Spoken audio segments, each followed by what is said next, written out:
আসসালামু আলাইকুম। আজকে একটা রেসিপি নিয়ে আসছি গরুর কলেজা বোনা। প্রথমে কলেজাগুলোকে ভালোভাবে ধুয়ে নিয়েছি। এখন একটা পাত্রে গরম পানিতে কলেজাগুলো দিয়ে দেব।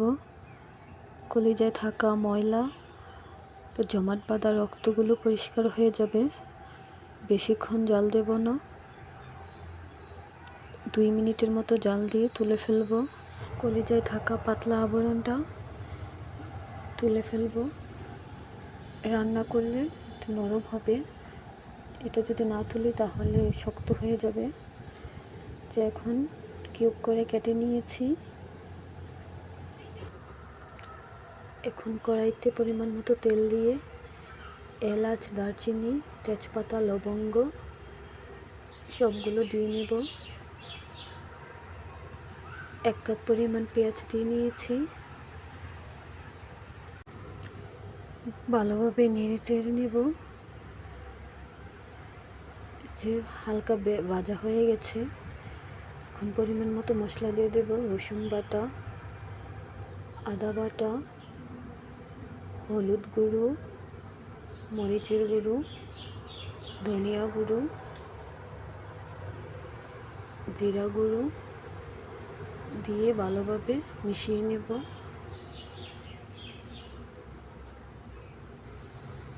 পরিমাণ মতো একটু পানি দিয়ে দেব মশলাটা ভালোভাবে কষানোর জন্য।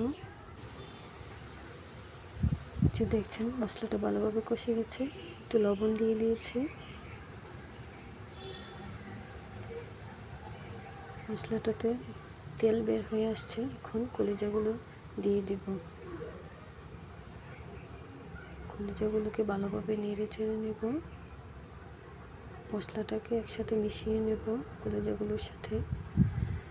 যে এখন 1 কাপ পরিমাণ পানি দিয়ে দেব, কলিজাটা হচ্ছে ভালোভাবে সিদ্ধ হয় তার জন্য। যে বলক আসছে,